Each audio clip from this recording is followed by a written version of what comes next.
everyone. So this is something that's been kind of heavy on my heart lately. And if you already follow my channel, then this is nothing like what I've posted in the past. But I actually just got back to my dorm from a little church small group, and for whatever reason, God has just really laid it on me to be vulnerable and put myself out there, and made me realize that what I've gone through with my experiences and my story isn't something that's meant to be kept quiet about, and something that needs to be shared, because even if it touches just one life, that's enough, and that's all that matters. So I'm not a great preacher, not a great public speaker, so the best thing I can do is just tell my story from the beginning. When I was born, I actually got my mother's cord wrapped around my throat, and so every time she had a contraction, it would choke me. And this wasn't even something I actually knew about until I was 15 or so, and I just started asking questions, and my parents finally told me, and they teared up and were, crying during the story too. But they said my dad thought that it was 10 times. 10 times she'd have a contraction, the cord would choke me, and I would flatline. And 10 times they didn't know if they'd find a heartbeat again. But luckily they did, and on that 10th time was the time my mom was able to push me out and get me out the womb. But so that's a miracle in itself, that I'm here at all, that I was able to survive something like that, and God gifted me with that blessing. But so then from there on out, I grew up with my family in a Catholic church-based setting. We always went to Catholic churches. We were Catholic. We proclaimed Catholicism, and I did what I had to, was there because I was told to be, kept my mouth shut, sat down, was there for church. Never felt like I ever knew who God was. I was just doing this because I was supposed to. I knew my verses, I knew my prayers. I got confirmed in the Catholic Church after 4 years, I believe 4 years of church school. And when you graduate, actually, and you're confirmed, you pick a saint. And I knew the saints, I knew what they were about, but none of them interested me. I didn't really care. And I just kind of randomly, my uncle was actually named Michael. We have several Michaels in our family: Michael Blaze, Michael Nelson, and many more. So Michael's like a common name in our family, and so I just picked Saint Michael. Just no thought for it, just kind of random, yeah, I know that name, I'll go with that. So just remember that, because it's an important fact later in the story. So then from there on out, go through that whole process of being there but not knowing him, right? And so nothing really went wrong until my freshman year of college. Once I got to college, I signed to go play Division III baseball at Huntington College in Montgomery. And I thought I was on top of the world, collegiate baseball athlete, going to school, just enjoying it. Well, spring semester, I got hit with the hardest thing that ever happened to me, and that was a really close friend of mine who I considered to be a mother figure in a way to me, had hung herself. And this was on February 10th of my freshman year, and I felt doomed, honestly, because I looked to her as the perfect Christian woman, not just woman, but person, in general. Always prayed, always had such a smile, didn't care who you were, where you were from, she was gonna be your friend. Just, if there was an embodiment besides Jesus himself of a perfect Christian, I thought of her. And to not understand why she would do the cardinal sin, it made me feel doomed. I felt like there was nothing I could do ever that I'd be okay in heaven one day. I felt absolutely doomed because there was no way I was going to be as good as her, and even she fell to that demon and sin that she was battling. So I fell heavy into alcohol. I remember I would get in my car super drunk and just drive around the city at 2 a.m. honestly hoping for something bad to happen to me. I'd punch the wheel, I'd scream at God, I would insult him with everything I had. I was not a child of God. I considered myself an enemy of God. I hated him with every ounce of my body. I cursed at him. I cursed his name.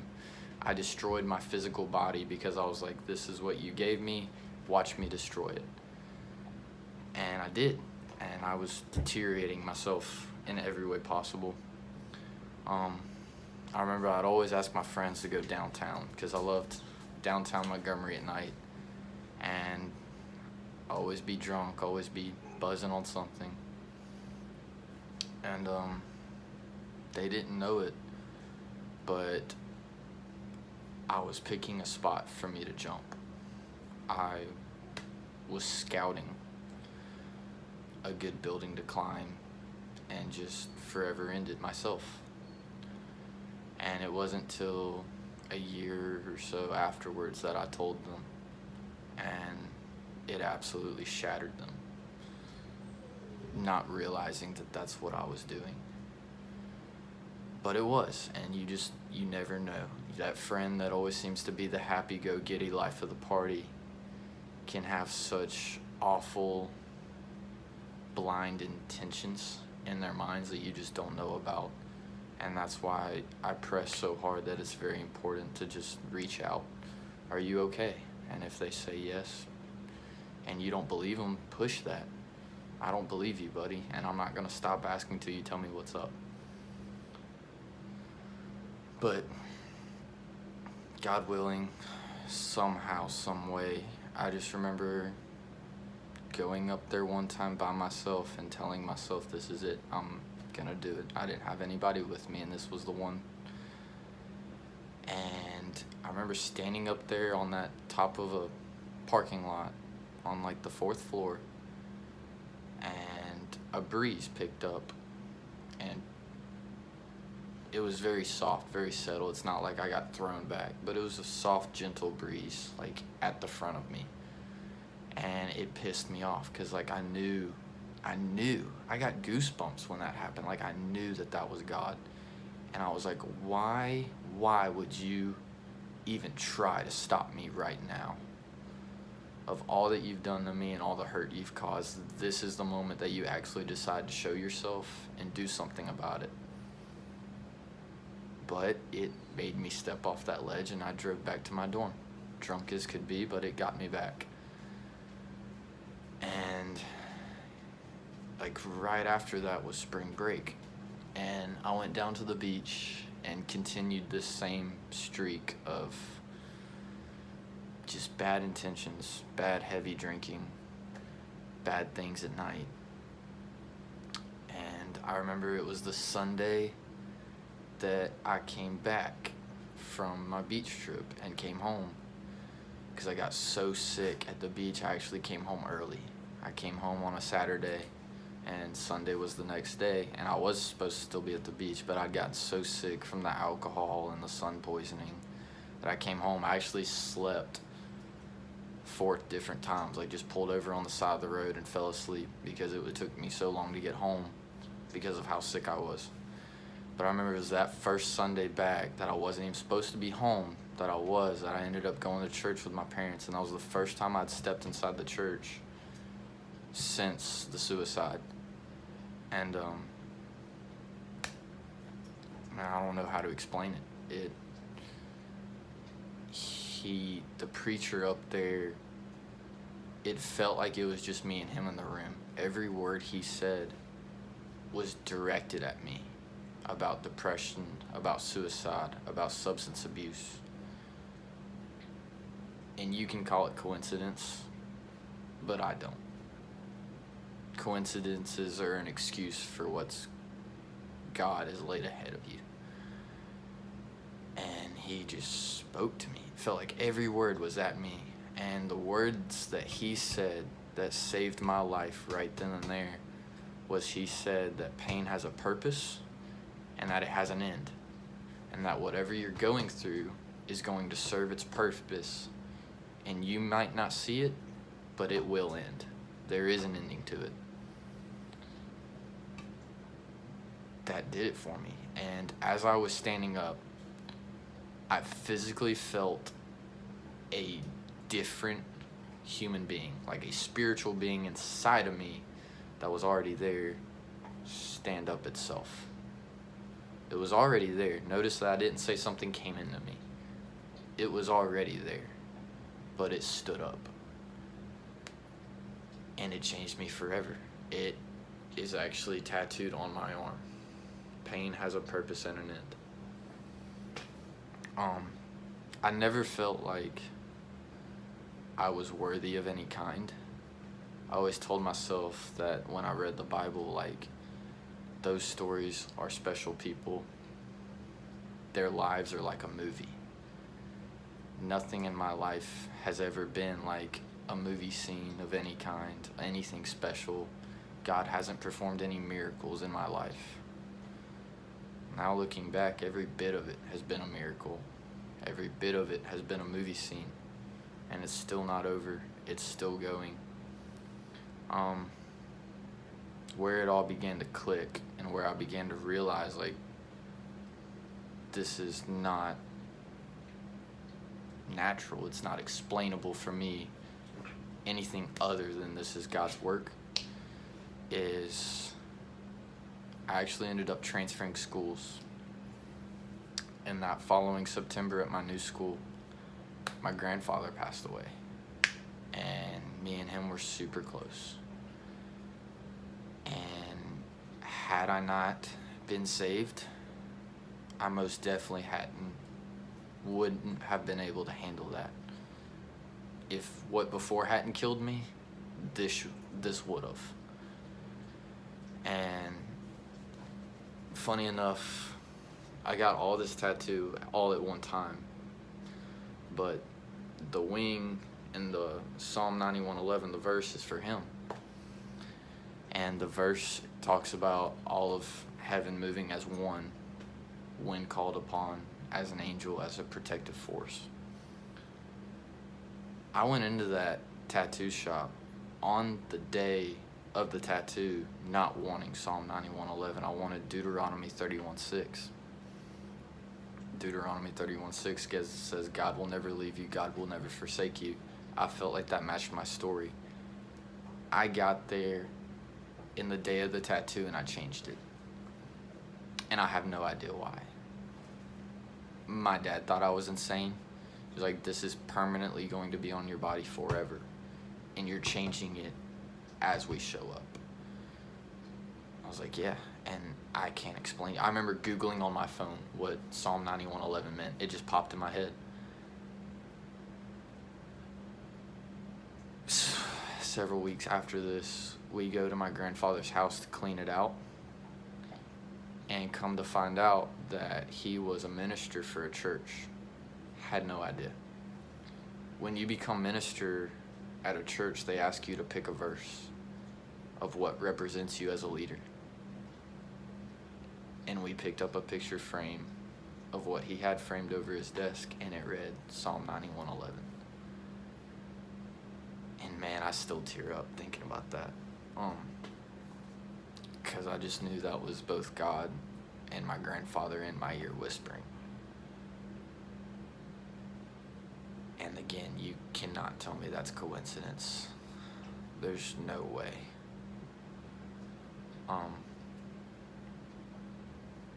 Moving on past all this, as I grow older, I'm going through college after all of that has happened. It hits a point, actually this past summer, where my dad, after me, my dad, and a few buddies, we all went and had a fun night out. And we played some arcade games, had a few beers, had some good food. And we come back to the house, and I catch him crying in his office. And my dad's a tough dude. I'd never seen him cry except the day his dad passed away. And he admits to me that he is struggling with alcoholism. And it's the completely wrong response to have in that moment. But I laughed. I actually physically laughed and smiled when my dad is crying and told me that he's struggling with alcoholism, because it clicked in my head. I battled alcoholism. I beat it. I defeated suicide. I defeated depression. I did all that, God willing and knowing that when my dad was going to struggle through it, he could look to me and had seen that I beat it and knew that he could too. And he did. And I can't explain how good that feels, that me going through what I went through set a path for him to be able to defeat what he was battling. It just lined up perfectly. Spiritually, I can't get it into words. It's incredible. Absolutely incredible. So since then, I've actually done a lot. I've made myself vulnerable, got involved in church, in small group, and other things. Really cool thing that actually just happened not too long ago was I started doing some research into myself. Like, that's been the big thing for me these past few months, is diving into myself. What am I all about? What am I? Of all the things I've gone through and defeated, I should know myself better than I do. And so I've been really diving in. And one of the coolest things I've ever thought about myself is that I was born on the 5th month, May, on the 10th day at 10:10 a.m. And we just found out that I was born on the 10th contraction of after my heart was being flatlined because the cord was choking me. So there's a bunch of 10s. And I always found that very odd. 5th month, half of 10, 10th day, 10:10, 10 flat lines. So I did some digging, and come to find out, in the Torah, which is like the Muslim Bible, the number 10 refers to Saint Michael, the same saint I picked when I was confirmed in the Catholic Church. There's way too many coincidences that have lined up in my life for you to convince me anything other than God's hand. There's just no words for it at all. And I'm continuing every day to do better and to discover myself. I'm putting a video out being as vulnerable as I can possibly be, because all I want to do with my life right now is touch others and reach out. And if any of my experiences can help any one person out there, that's enough for me. This video doesn't have to go viral. My story doesn't have to be put up all over the news and all over Twitter and, all the social media we're addicted to and be headlines. But if it just touches one person, it's worth it. It's worth making myself vulnerable. And I'm here to do the work of God and spread Him and spread His joy that He brings you, because I am super joyful. I shouldn't be here, but I am, and it's because of Him. And I'm hopefully touching lives, and that's all I can ask for. I pray for every one of you. I'm sorry that this was a lengthy video. I had no idea how to cut it. I just wanted to get my whole story out there. Hopefully one of you, any of you, can take anything you possibly can from this and run with it. I'm praying for every single one of you. I hope you have a blessed day. I hope you battle and defeat all the demons that you're battling, and you continue to look to God for your next step. Love you all.